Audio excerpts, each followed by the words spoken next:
right, let's get this show on the road. Hello, everybody. Welcome to Torn Tuesday, your weekly dose of all things Lord of the Rings, Hobbit, Rings of Power, movie, books, games, popcorn tins, like that one over there. Oh, And that of beautiful course, Warhammer. Yes. and your favorite people in the whole world, the writer, producer of Ringers, Lord of the Fans, co-author of The People's Guide to J.R.R. Tolkien, and the guy who always shows up just when he means to, Mr. Clifford Broadway. Yes, that's very good. Thank you, Justin, for the beautiful and wonderful, amicable introduction. No digging required. This is a fabulous time for all of us to be here together. Easter week is over. We're getting ready for the next big nerd holiday, which is right around the corner. May the 4th be with you. They're doing the whole season of the Force at Disneyland. All the Star Wars fans are getting revved up. Lots of energy. I'm doing a lot of big weddings as Obi-Wan Kenobi coming up very soon. It's a very exciting time. And I welcome you all. Everybody, welcome from the Discord, the YouTube chat, Facebook, Twitter, Instagram, everyone who's live with us in this big conversation. We're opening up this community conversation to have you all with us right now. And Justin, how the heck are you? It's good to see you too, sir. Well, I agree with your text, Cliff, right before the show. We have a hard out at 6 o'clock because Andor Season 2 starts tonight with a 3-episode premiere. I wasn't going to say it. I was going to let you say it. I have to see it. It's folks, blowing my mind that Star Wars has gotten this good. It really blows my mind because I want to talk about a bit that mixed in bag, but it's amazing. But let's get the big breaking news out of the way. Well, there's no breaking news. There is breaking news because it's been a crazy week. News. Yes, I want to talk about absolutely. Andor in a sec, Cliff. But first, we got to have a big day to celebrate today, because today is the birthday of the wonderful Mark Ordesky. Here he is at our I love Oscar Mark Ordesky. party, He's the best. holding his executive producer Oscar with Peter Jackson for Lord of the Rings: Return of the King. Happy birthday, Mark. You've been a friend and a fan of fans and a fan of Tolkien and just a friend to everybody. And I know we had such a wonderful time reliving a bunch of Lord of the Rings memories over recent years. Of course, Mark Ordesky won some Children's Emmy Awards for The Quest, which is on Disney Plus, and he's doing stuff with the Blair Witch guys now. He's just a wonderful guy. So happy hoppity birthday to Mark Ordesky. There is his profile pic from his current studio photo. But Cliff, Mark shares a birthday with my young nephew. It's fantastic. Yes. There you go. It's a great birthday. And it's also Earth Day. So this is a day when we actually do the whole Treebeard thing and think about the way that Professor Tolkien wrote his very well considered environmental ideas into his story, into a story back in the 1950s when nobody else was really talking about these environmental concerns, but Tolkien was. Professor Tolkien, of all authors, of all great writers of the late 20th century, had more to say about our stewardship of the earth and the way that we are caretakers of this planet. He had more to say about that than many people realize. So also on Earth Day, we acknowledge the ongoing movement to really recognize that we are a tiny little fragile blue marble floating in space, in the cold vacuum of space. And it's just us. I'm going to start sounding like Carl Sagan now, but it's really just us by ourselves. And it's a great day to increase that awareness. And there's no better way to bring that awareness into your mind than to reread Treebeard chapter in The Two Towers and understand more of what Professor Tolkien was really trying to tell us about our stewardship of this planet, this beautiful, fragile, blue marble that we live on all together. So I want to add that to the conversation today as well. Very good. Happy Very Earth good. Day to you, Cliff, Yes. as well. And to you, my friend.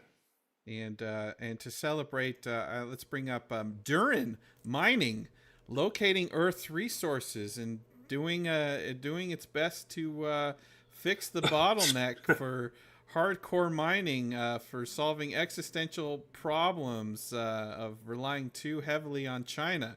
Yes, this is a real company called Duran Mining. Yeah, do you believe that?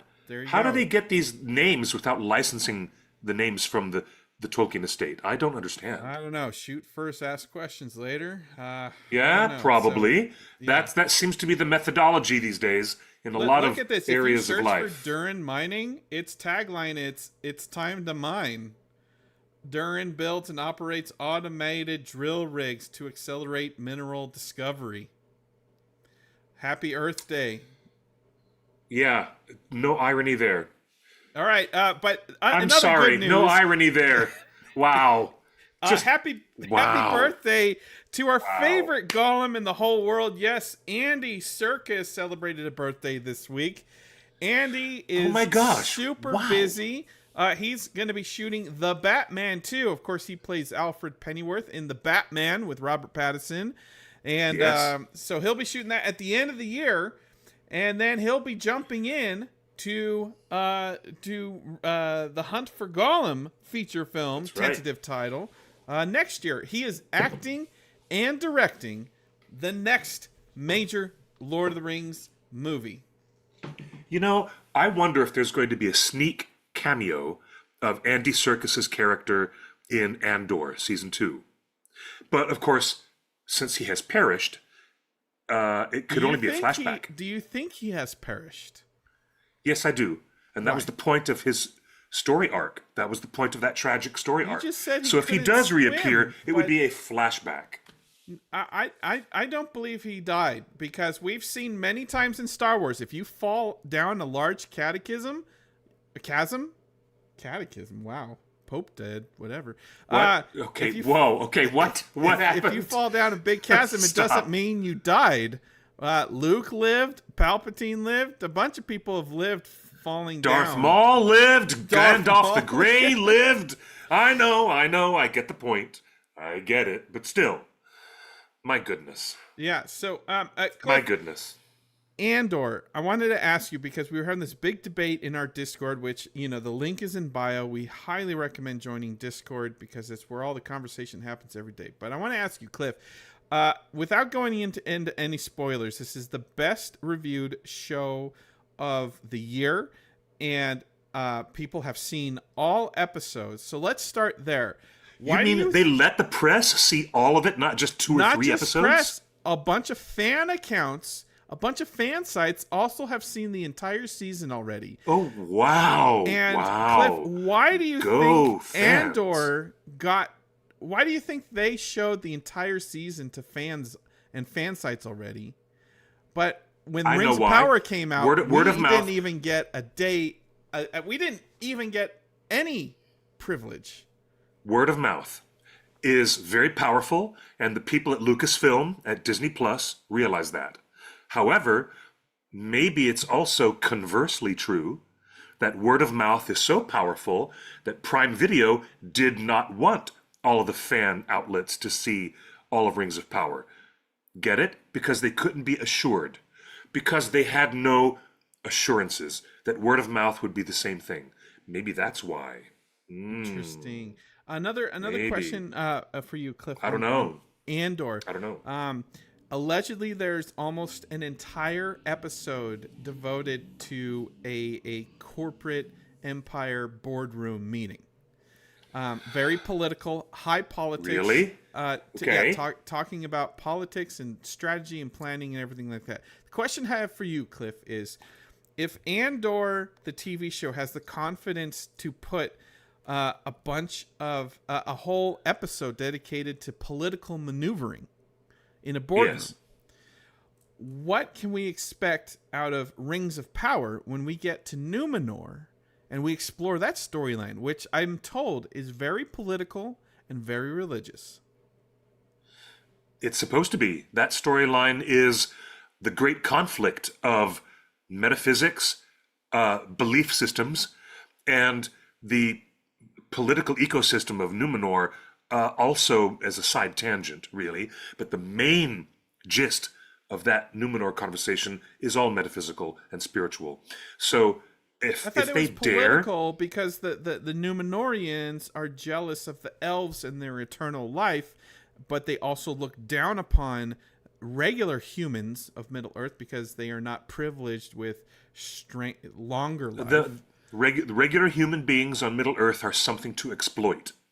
By the time the Numenorians go from being beneficiaries, where they arrive early on the coastline of Middle-earth and teach everybody irrigation, techniques of farming, ways to improve their commerce, and all these things to improve their lives. You know, all the comments that Isildur has about indoor plumbing, and this other young girl from the Southlands doesn't believe him. So, yeah, later on, that dynamic changes drastically, and the Numenorians become cruel and controlling. And we got a very early quick taste of that with Kemen arriving there at Pelargir in season 2, saying, we're going to demand tithe, or tithing, or rather, we're going to demand tributes, which is the equivalent of, tithing in a sense, but demanding tributes from their mortal underlings who live there, the regular humans of Middle-earth. I just still don't understand that. The Wonder of Tolkien in the chat room just posted, it would be wonderful if we had the same kind of writing in Andor for the next season of Rings of Power. Let me see. So that's what I want to get at, Cliff. Andor season 1 has already set up a television world, where it makes sense to have an hour-long boardroom meeting of what the Empire plans to do. And as you just said, the Empire looks at certain planets as just resources, right? And that's the whole, one of the inspirations of the rebellion, is that the Empire just exploits certain planets and peoples for their resources to fund the war machine. Great analogy. And the Numenorians exploit many of the other mortal men and communities in Middle-earth. They're going to engage in a big campaign of deforestation. We know this because Professor Tolkien told us very specifically about that. And this is also relevant to bring forward on Earth Day today in this context. That's right. It is also that they look down on and want to exploit mortal men there in the settlements. I mean, it went from being benevolent. Here we are showing you skills of tools, excellent tools for building, irrigation, trade, for improving your communities. And then, in a matter of centuries, the Numenorians become so different. And the matter of colonizing is probably something that is ripe for the writers of season 3 to actually take on. And I agree, and I'm so glad. Hello, Wonder of Tolkien. I'm so glad you're with us. Welcome back to the chat. You are so welcome here, along with all of our other wonderful friends in this community. But look at the way that Andor, as you just said, takes that on. Taking on the idea of a larger political construct, which is totalitarian in the extreme, taking advantage of people in the extreme. Now, what happens with Numenorians? The parallel is as clean as glass, and I can see it very clearly, really, that the Numenorians are going to change, especially under Sauron's influence, because the Numenorians will arrive, according to the story in the text. Now, within the world of the television show, I guarantee you they're going to do this very differently. They're going to do it very differently. But within the book, we know that Sauron agrees to capitulate to Pharazôn and agrees to be taken captive back to the island continent of Numenor.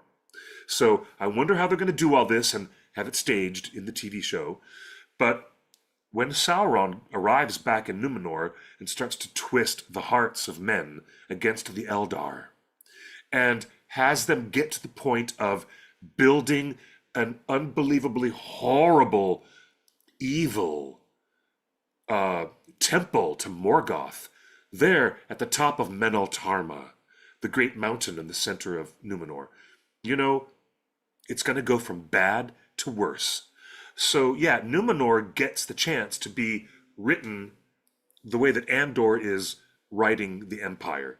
They do get to become that level of cruelty towards others, and it is strangely all metaphysically built.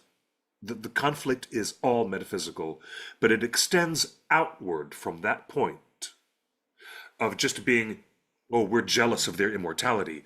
We don't understand the gift of men that Iluvatar has given us any more than we understand the nature of that gift that Iluvatar has given to the elves. This conflict is going to spiral outward from a baseline of just being about spiritual belief to all these other areas of cruelty. And it's going to end up so ghoulish. They will have human sacrifices like the ones they had in Apocalypto, where they're regularly like cutting out the hearts of sacrificial victims like at the Temple top of of the Doom? pyramid. Indiana Jones? Temple of Doom stuff, which was inspired by I what happened in the Mayan dynasties back then. Well, you know, this goes to the concern I have, Cliff, is, and that's a good point. Wonder of Tolkien reminds us that Sauron was actually fearful of the Numenorians as well. That's an excellent additive ingredient. Excellent ingredient. That makes it more crazy. Is it unfair to compare Rings of Power or Lord of the Rings in general to Andor? No, it's not unfair. You're talking about a huge legacy IP, which is now being revisited and rewritten with a prequel series. It is absolutely in line to compare Rings of Power to Andor. And what they're attempting to do is ideologically very similar. And that's very what similar. I'm saying. Yeah. Like ideologically, Yeah. like the themes of Andor. I'm not talking about all the other Star Wars shows like Skeleton Crew and Ahsoka and everything like that. Andor. Yeah. Andor has a ton of parallel themes of Rings of Power. And what I'm prepared to believe, all of these super positive reviews that have already come out of Andor season 2, saying this is the best Star Wars that ever Star Wars. This is the greatest Star Wars since '77. This is the I most. Can't. I'm these so are excited. actual I'm reviews. so excited. These are actual reviews from fans Wow. at Collider, at IGN, at Variety, and at Vanity Fair. Huge, reputable voices in the community are saying this is the best Star Wars that ever Star Wars.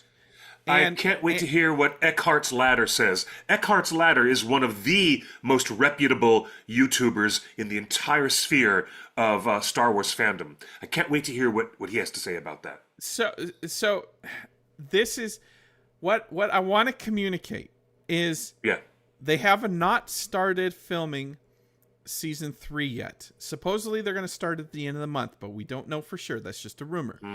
But I want to stress to anyone that's listening at Amazon, get the writing right. The bar is high. Just because it's Tolkien, the bar is high because of Lord of the Rings, and then the bar is high because Andor is about to tell a similar story, and you have to step up to the plate and be as good as Lord of the Rings deserves to be as good as Andor. Especially about the politics of mining, the politics of resources, the politics of war, deforestation, the politics of rebellion. I mean, that's what the Free Peoples of Middle-earth are. The whole prologue to the Lord of the Rings movie is literally like our own Star Wars. The Free Peoples of Middle-earth stand up against the great empire of Sauron. That's what we're at. So watch Andor Season 2 starting tonight, 3 hours, 3 episodes tonight, 3 episodes next week, 3 episodes the following week, and then one more week. And and this is the bar that we will be expecting as fans and TV watchers. Whatever quality this show is with that had Andy Serkis, that's the quality we will be expecting of Rings of Power. Because, again, it's worth reinforcing the point. It is a legacy IP, which is being handled in a very specific way to be a prequel story to find out, and I mean both of them, both of these series, Rings of Power and Andor, are working the same block. They're walking the same block. It's the same speaking of walking the same block, Orion's Angel says Andor feels like what's happening in today in America. Well, guess what? That's what Lord of the Rings, Rings of Power should feel like. Yep, exactly. I very much agree. It is about applicability. And if the showrunners, and I'm sure that they are, they're very familiar with the way that Professor Tolkien felt about the difference, the big difference between metaphor and applicability. You know, it's really important because this applicable message is going to resonate with people in a way that could carry Rings of Power way, way, way further than it has ever gone. Yeah, that's right. Yeah, don't be afraid of the politics. Rings of Power should be for adults in the same way that Andor is for adults. Other news this week, Bear McCreary started off his European tour this last week. Yes, he was in London. There's Bear McCreary and his band on stage with the whole audience. You see Bear McCreary is second from right with the burgundy pants. I like the color. So that is his, and there are fans that were in our Discord that were at the show. And no way! How cool is that? And that Cliff, must have been a great experience to be there. Look at this photo that someone sent in. Our chatter, My Elisar, was there.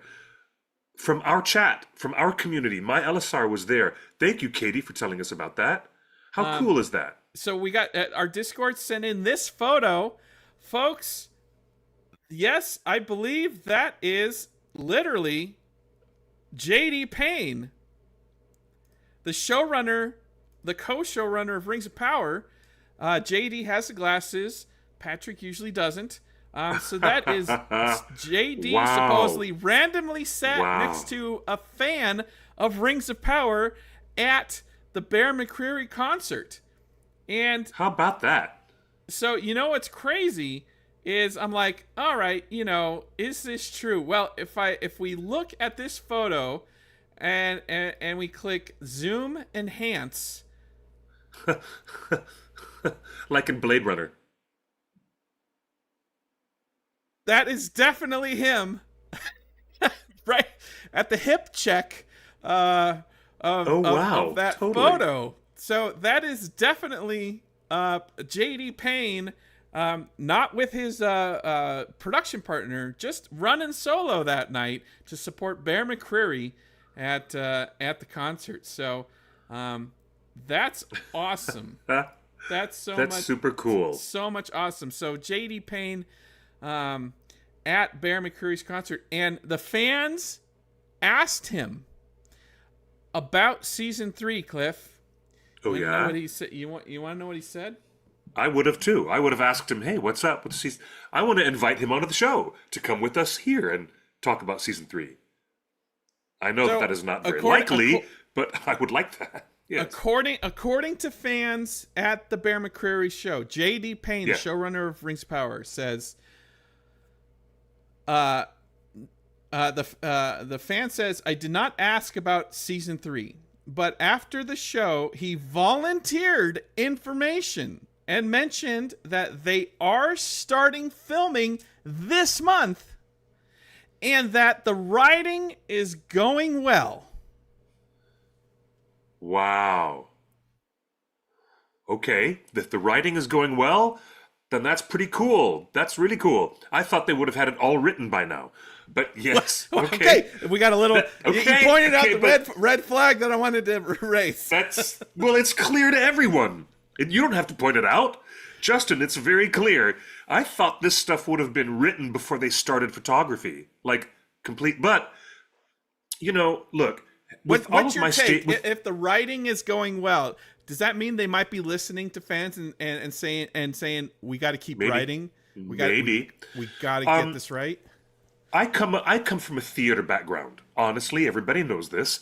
Sure. And when you're working on a big show in theater, especially what happened with Stranger Things, The First Shadow, and I saw this amazing documentary feature film on Netflix about Stephen Daldry co-directing for the London stage this big, complicated stage presentation of Stranger Things. But when you learn how often they rewrite stuff for film and television, and for especially the theater, maybe it's not surprising at the end of the day that they've got so much done, but they still have active rewriting that they're doing. Maybe it is helping them to discover more pathways to tell the story and more ways to connect things together narratively. And maybe it's good for them that they're still rewriting. And remember, it happens a lot in professional theater. It happens all the time in the Lord of the Rings trilogy. They were rewriting stuff all the time in Lord of the Rings. Season 2 was season 1, part 2. We reported that the scripts for season 2 were written way back in 2019, and there are totally many structured things, that way. And there are many things in season 2 that are obviously written way in the past and did not address fan response. Cliff, I want you to respond to Monica here. She says the showrunner's idea of going well isn't necessarily what I would say is going well. Yep, that's been the case through seasons 1 and 2. That's why they end up with, season review scores of, B- and C, when they should be getting A+. This is part of the challenge that they have. But, the biggest thing that I recognized a long time ago is that the Rings of Power really is just doing its own thing. And you got to come to terms with that somehow or another, because if you don't, then you will too easily find yourself polarized by the online atmosphere, which is not entirely healthy or fair. And the conversation is, and Monica, I'm with you. I totally get it. But their idea of going well has proven to be, in reality, they didn't do any fan screenings. I can tell you that. No fan site got the screeners in advance like Andor. Are we going to have more makeout scenes with Elrond making out with his mother-in-law? Are we going to have more of that? I mean, this is why people are not, you can't, I can sit back and say, okay, that's an adaptation, that they're doing their own thing. Let's just see what they do with it. Let's give him credit, Cliff. If he says the writing is going well, that means that the scripts aren't locked, they're not done. And tonight, I hope tonight, or at least tomorrow, those showrunners are watching Andor. I hope so too. And if they get inspired by Star Wars, and as we've pointed out many times before, they are definitely inspired by Star Wars. They deliberately want us all to know how inspired they were by the Empire Strikes Back. And Star Wars and J.J. Abrams and everything. And Empire Strikes Back and the reveal and the Return of the Jedi. They were inspired by these Star Wars things. Shot of Empire, but yes. They've gone out of their way to explain how much they love Star Wars. So, McPain, if you're watching, I hope you turn this off and go watch Andor, and then hit the final draft. I love. You know what? I gotta say that I love that they've got a fresh take on things. Yes. And I love that they've got a fresh take on things. I know you hate it. I'm not on board with Haladriel, but I'm on board with Sauron playing mind games with people, but there's a delicate space because we knew that Galadriel was never one of the characters who got fooled by Sauron's evil machinations and his disguises. She wasn't fooled. Absolutely could have been fooled. Calabrian, if it was all originally written to be Calabrian, which we talked about last week, yes, I get it. But All right, 29 minutes. We got to move on. We got 29 minutes, but at the end of the day, you're right. In all areas of science fiction, fantasy, storytelling, Andor is setting the bar way, way higher for a lot of other shows and movies. And much in the same way that Ryan Coogler's movie Sinners came out this weekend. Let's not even get into that. We have to move on. I'm telling you, it raises the bar. It raises the bar. We're not going to get into it, but there's a lot going on in popular culture. You're getting into it. Just stop. Allow me to say this, please. The cream of the crop will always rise to the top. That just happens. So any other people who are out there trying to make, a big, crunchy popcorn movie with elements of horror and music, now the bar is set so high because of Sinners. And if Andor does the same thing, people who are handling a legacy intellectual property with the element of talking about politics and spirituality and the struggle of an outlying rebellion trying to foment against a central totalitarian force, the bar is being risen. So it's all together the same point. When other people show excellence in their craft, it brings the craft up. All the people in the game have to bring it up a step. That's really a simple thing. And it's important to say that the themes that the bar is being risen with are the exact themes that the story of Numenor is about. Literally. Yes, indeed. Literally. Yes, quite. All right, moving on. People in the chat room keep mentioning Celeborn. Maybe they found their Celeborn, and maybe they're rewriting based on that Celeborn. I've already given you guys my opinion on whether or not Celeborn should be coming back or not. I don't believe so. But here is a video clip of what many fans think is playing Jamie Campbell Bauer. Jamie Campbell Bauer. We call him JCB. He has got 4 million followers on Instagram. He is the biggest star in the show. He's joining season 3 in a major recurring role. Fans want him to be Celeborn. I don't agree, but Cliff, listen to what he says. Listen to his voice and tell me if you see Celeborn. Okay. A perfect role. I think, for me, what it comes down to is, where is it coming from when I read it? How is it making me feel? Is it coming from a space of love?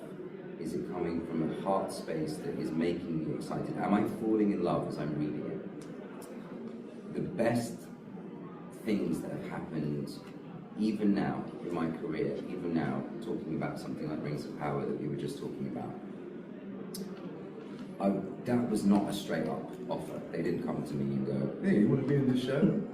I had to work for it. But the moment it came through my door, this thing in here exploded with joy. And that's where the perfect role comes from for me, is it's this. It's a marriage, right? Getting married to yourself again. And it's a beautiful, beautiful experience. So intention is all I can say. And if that's not happening, I don't know, write it yourself. Create your own. How can you find a perfect girl? Nobody's What do you think, Cliff? Fascinating. What a fascinating and intellectually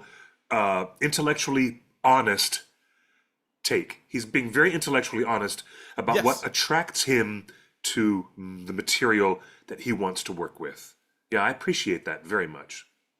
So, unpacking that a bit, do you, now that you've heard his voice and seen his cadence, is that Celeborn? Is that the love lost? Could be. Could easily be. Yeah, I still think he's a bad guy. Well, or maybe he the plays nine, one so nine well. of men. Just He's because, the Witch King. Don't typecast him, Justin. Don't typecast him so easily. Wait, do you want him as Celeborn? Sure, that'd be cool. That'd be totally cool. And I agree. He's in New York City tonight. Taffy, thank you for being with us in the show. Lovely to have you. Because Evidently, they're doing a Stranger Things event tonight in New York City. It might be related to the Broadway premiere of The First Shadow, which played in London for quite a long time to great success.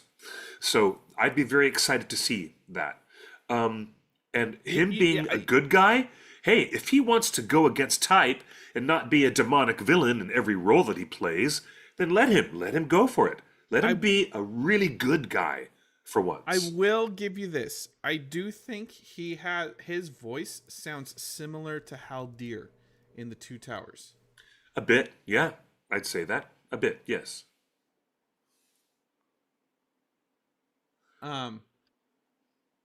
Yes.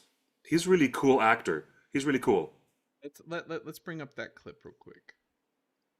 Let's see here.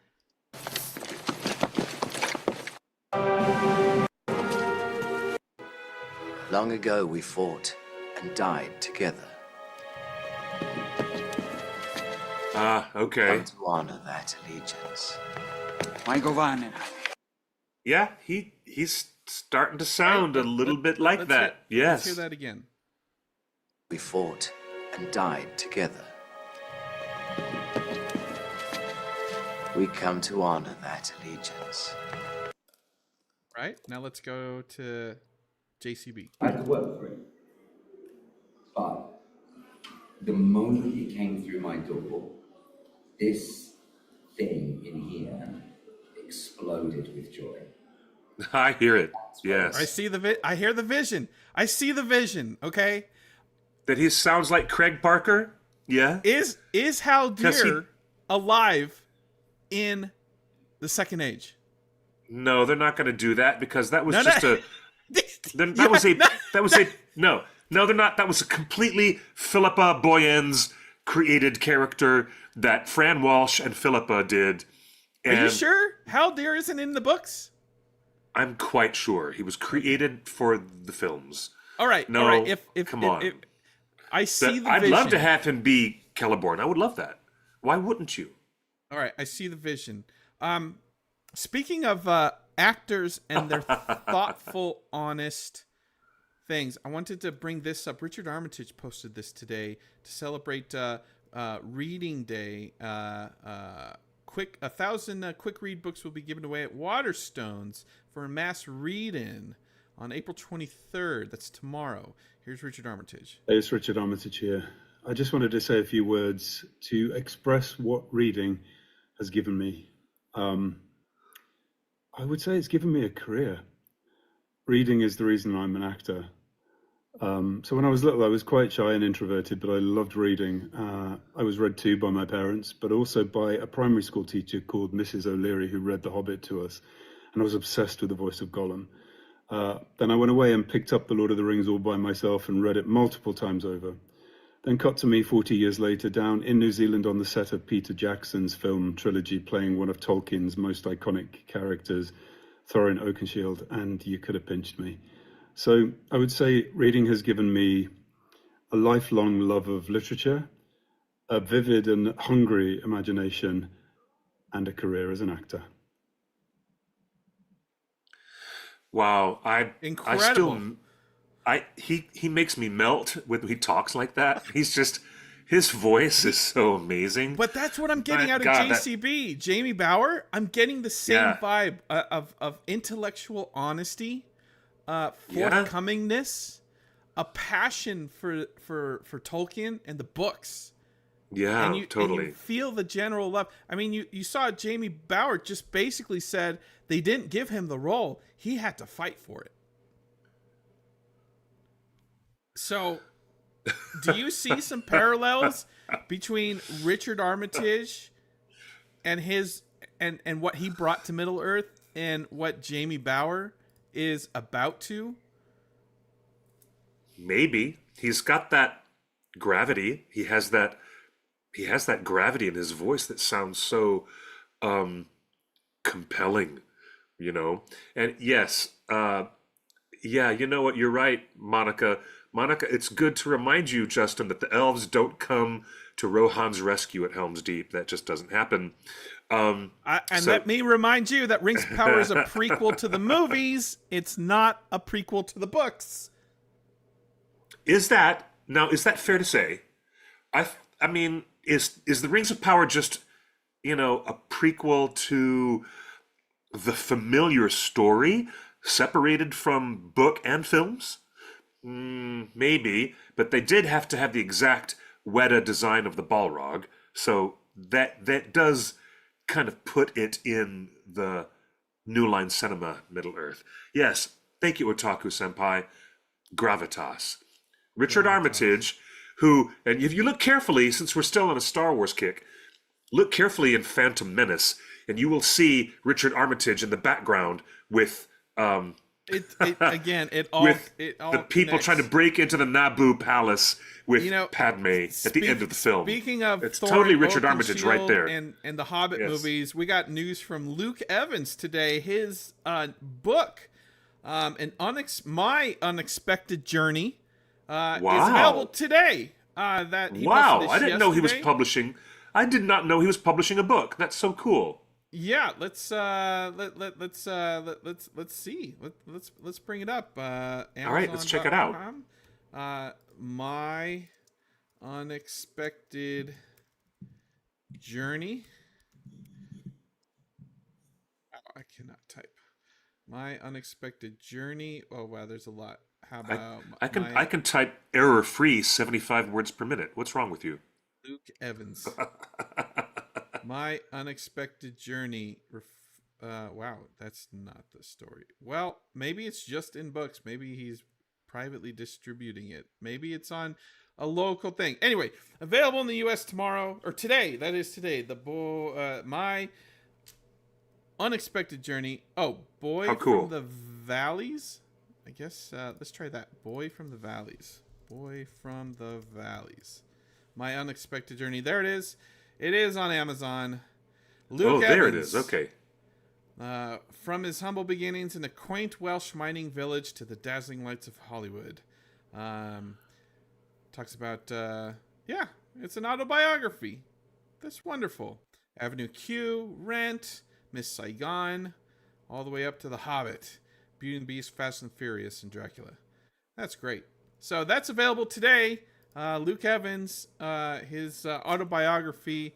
I'm a big fan of his, and I do feel that in the last few years, he's really come into. I don't know. There's such confidence emanating from his Instagram account nowadays. Yep, Luke Evans is the most confident, openly gay actor in the world. He is, aside from maybe Matt Bomer or Nathan Lane, maybe, but yeah, he's completely confident, and his career really has changed because a couple of decades ago, his manager and his agent were telling him, stay in the closet, hide who you are, don't tell the truth. And now, all this time later, with these very successful films with Ian McKellen, and look what's happened. Well, but I mean, before that, he did Dracula Untold, and he did all these other movies that I've seen him in, and now he's in a place where he's so self-actualized, and that is to his credit, to Luke Evans' full credit. He's a self-actualized person who really is happy now and doing what he loves, and I'll give him full gold star credit for that. For this experience in his life that has brought him to where he is now. I totally appreciate that. I really do. All right, moving on. I will give a gold star to this Redditor who, over the last few months, has been digging around the internet for behind-the-scenes photos and artwork from the Rings of Power. This is all content that Amazon still refuses to give us fans in any formal capacity. So there's this account on Reddit, Khalil Moon. I wish he would jump into our chat room once in a while because he's an amazing guy, or she.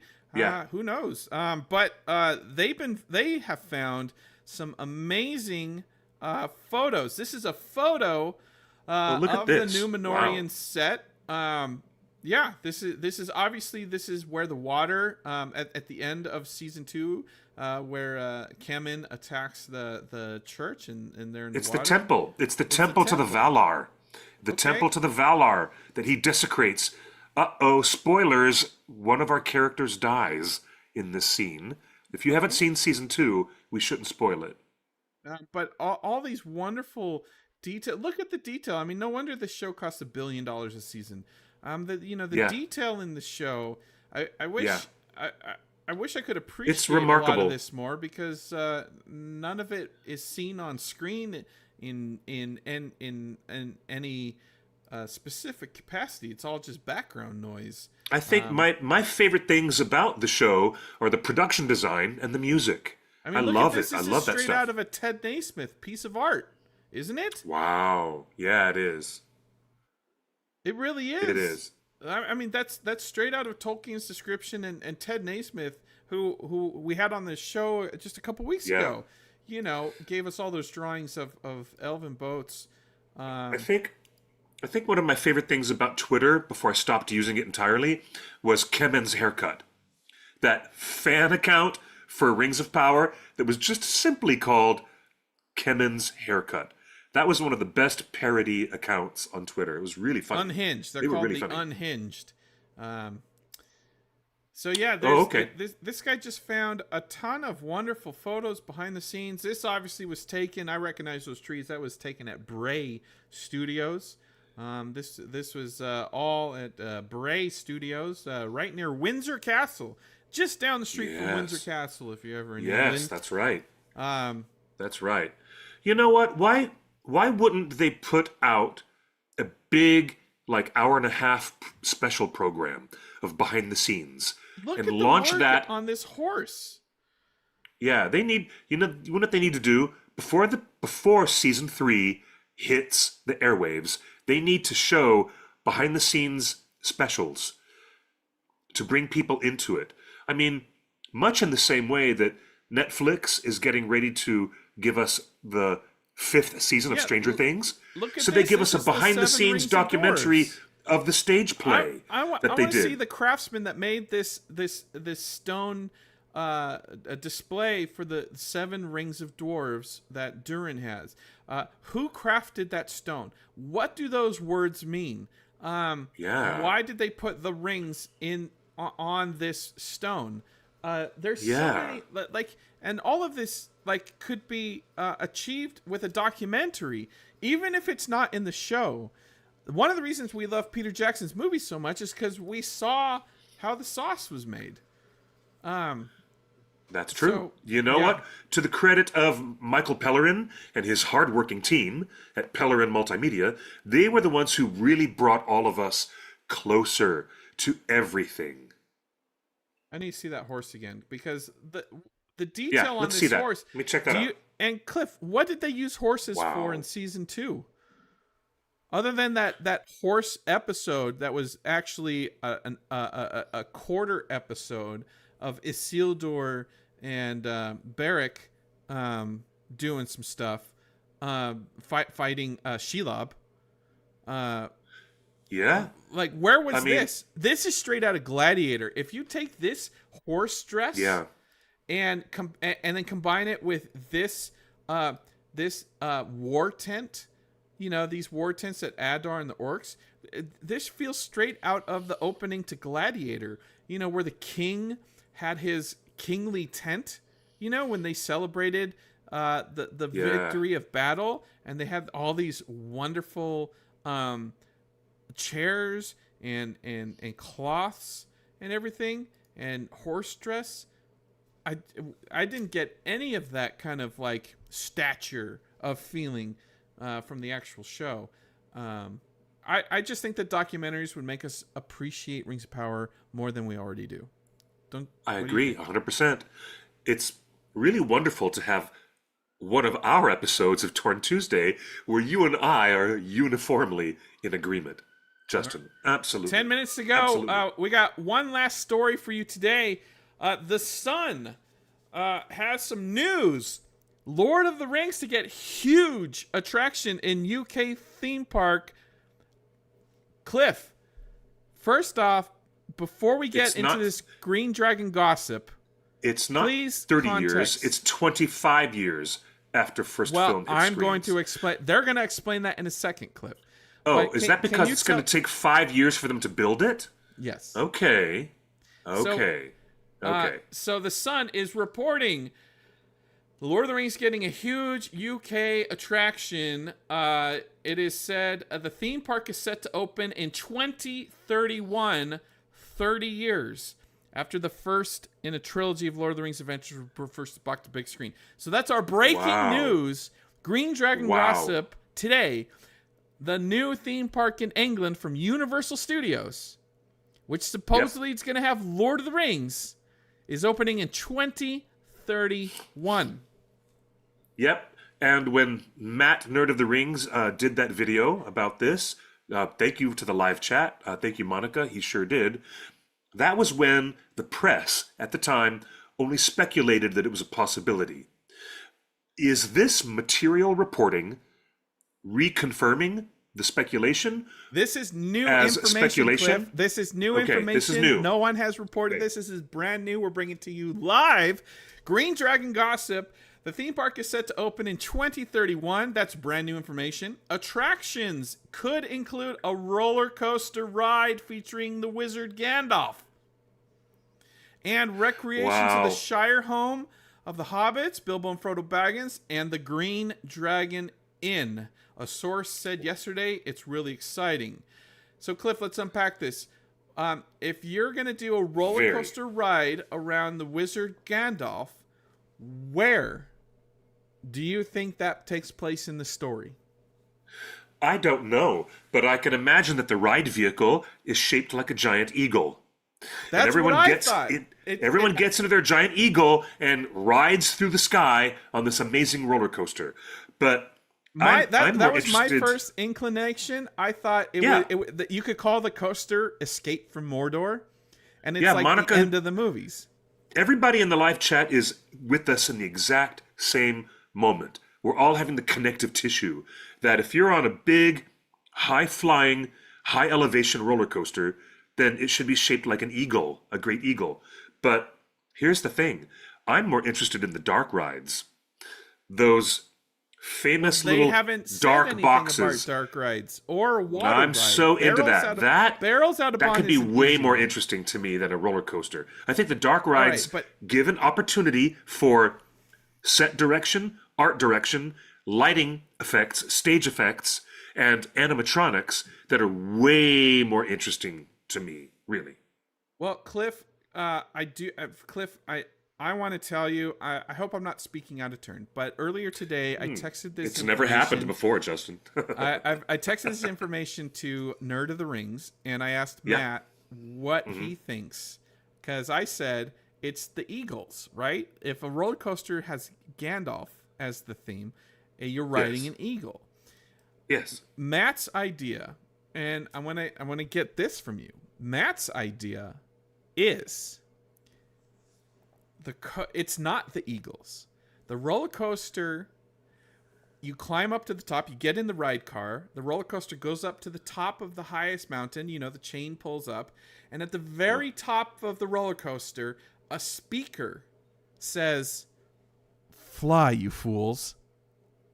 And you ride with Gandalf as you battle the Balrog through the caves of Moria, up into the mountains and the snowy mountains, back down into Moria and the heat and the water spray, and then back up to the cold, snowy mountains where you fell the beast. And his theory is, if you're going to do a roller coaster about Gandalf, it's about the opening of the two towers. That's a fantastic idea. I would second that emotion. I'm gonna be like Smokey Robinson. I'll second that emotion right here, right now. I think that's a great concept. That's a wonderful concept. I love that idea. But here's what we have to look out for. Right now in Orlando, Florida, this massive new theme park debut is coming from Universal Studios, and it includes a separate land for How to Train Your Dragon, a separate land for the classic Universal monsters, Frankenstein, the Wolfman, Dracula. It also includes the Super Mario Land and one for everything, all these different places, and one for Harry Potter as well. So what we need to look at is the success of their opening. We need to look at all the reports of the way attendance is happening at the Orlando Park, and how attendance is building up, and how fans are responding to all the new technology and the new animatronics and the new stage design stuff that's happening in the Orlando Park. If it goes extremely well, then that means the United Kingdom Park will get better investors, better time, and more opportunities. If it's already Orlando got the Park, investors. but look, if the Orlando Park tanks and they do very poorly with attendance, etc., don't you think it's likely that they might dial down some of the ambitious plans they have for the UK park? Absolutely not. You Why got to not? go big. That is how it happens. Well, look at the way that Disney Resorts runs their various parks around the world. Paris, I'm not getting Japan, into that debate. Shanghai. Universal. When one does really well, the other parks also get more money, more cash flow. They get more busy with doing things. When one park succeeds over, if one park fails, then watch out. You got to watch out. The company has logged a number of trademarks for use in the UK. Yes. Universal Studios has. So Universal Studios has supposedly logged a number of trademarks for use in the UK, including Lord of the Rings, Middle-earth. Universal should not be logging trademarks for anything because Warner Brothers has the movie rights, and the Tolkien estate owns a lot of stuff, and Middle-earth Enterprises, Embracer, owns everything else. So, the only reason that Universal should be registering trademarks is if the theme park is really happening. So there's your breaking news. Cliff. Maybe they did one before the other. Maybe they made a deal with Embracer before they started registering these trademarks. Maybe they did. Yeah, we don't know. It's not like the Embracer group has yet to say, hey, we're fully in tandem with this developing project. They haven't said that yet. We haven't heard anything. We haven't heard anything from anybody. Yeah. All we know is what the Sun is sharing today. So that's the Green Dragon gossip. We cannot verify anything ourselves because we're just a little old fan site. But supposedly, Lord of the Rings is coming to England as part of the huge new theme park. This is literally what the land looks like right now. It's nothing. Holy moly! They are starting from actual zero. It is farmland that they're going to turn into the Shire. You know what? That looks like Anaheim before Disney and his brother got the investors to come in and develop the theme park in the 50s. That looks like, how they were clearing orchards. And they did. They cleared a lot of orange trees, orange groves, orchards, and plants. And they took all this land from a family that owned a ranchero in the area. And they bought it under the understanding that they would be caretakers of the land, bringing it roundabout to Earth Day considerations. You have to agree to be caretakers of the land, especially if you're going to develop something like that. It's pretty wild, isn't it? That is wild. It's planned to be a 476-acre resort near Bedford. Wow. And again, as we reported last week, it's about 1 hour train ride northwest of London. That's right. A couple quick birthday shouts this last week. Sean Bean celebrated a birthday. Happy birthday, Boromir. Man, a very happy birthday, Neddard Stark. How about that? Happy birthday to Luke Evans as well. Luke Evans has a birthday, and he has a new book to celebrate his birthday here in the USA. That's super cool. Would you look at that? Elendil himself, Lloyd Owen, had a birthday. Wow, look at Mr. Owen. Happy birthday. Happy birthday to Elendil. Wow. I'm telling you, he is probably the best casting in Rings of Power so far. He has the voice, the stature, the screen presence. He's everything I wanted out of Elendil. He's extraordinary. He really is extraordinary. And of That's course, happy good birthday stuff. to Ismael Cruz Cordova, who celebrated no! birthday last week. His birthday was on April 7th, like almost 2 weeks ago. Wow. 2 weeks ago. Yeah. Yeah. And, Wow. And he got the most comments on his birthday post, and he got the most accounts that we had to ban because if Facebook's gonna Facebook. But anyway, happy birthday to all of our Lord of the Rings people. Wild. So again, we broke down the news today. We got news on the theme park for Lord of the Rings. Yes, We're that's gonna exciting. Get a Gandalf It's very poster. exciting. It's planning to open in 2031. We saw Jamie Campbell Bower finally talk on camera about Rings of Power and what it means to him. We saw Richard Armitage explain what Lord of the Rings meant to him and how much of a reader he was as a child and encouraging people to read. And of course, happy birthday to Mark Ordesky and McPain. I am glad you're supporting Baron McCreary at his concert tour. Yeah, that's super And I'm cool. glad that writing is going well. So I hope McPain specifically enjoys Andor, and I hope you get inspired by Star Wars yet again. That was really, yeah, I agree. I totally agree. It was super cool that Baron McCreary played the last Ballad of Damrod, which is one of the most awesome things that Rings of Power brought heavy metal back into the world of Tolkien in such a specific way. And yes, Andor is the show to watch. It is not only the show to watch, but it is the show to keep an eye on because they set a new high watermark with the power of their narrative, bringing it together in a prequel world, a beloved, really beloved story of Middle-earth, the second age of Middle-earth, and everything that we love about The Lord of the Rings has to be handled with immaculate care. And if the guys over there at Andor can handle Star Wars as a legacy property with that kind of immaculate care and incredible intelligence in the way that they write their story, and it becomes applicable to what we're all feeling and experiencing in the world right now, with the rise of totalitarianism on many different horizons, political and economical, and for that storytelling to bring it home to us, that's a powerful thing indeed. So I agree with you, Justin.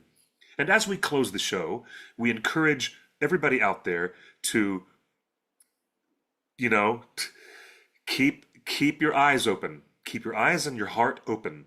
And always look on the bright side of life. Oh, Monty Python. To close the show, thanks everybody. I hope you had a really great Easter weekend. Mine was wonderful, and I love having you folks here with us. We're going to close down this show, a 1 hour, super concise Torn Tuesday. You can follow us on all social media. Go to theonering.net on the main webpage, and to follow us on our socials, go to theonering.net without the dot. Me, I'm Clifford Broadway, QuickBeam2000 on Blue Sky and Instagram, and we'll find much more to talk about in the coming weeks. Thank you, Justin, for bringing us this show and pulling all the magic threads and ropes behind the emerald curtain there in the Emerald City where you abide out there in the high desert. Wonderful to have you guys with us. Thank you for being on the show. Monica, Eravandi, Zapverasepa, Otaku Senpai, Vixan, everybody. Whoa, you guys are the most awesome community ever. Thank you for being with us. I'll see you guys next week, 5 p.m. Pacific time, same bat time, same bat channel. Until then, good night and good luck. Or as I love to say, I'm going to do Jordan Rennells right now. Here's Jordan. Buenos noches y buena suerte. Good night, everybody.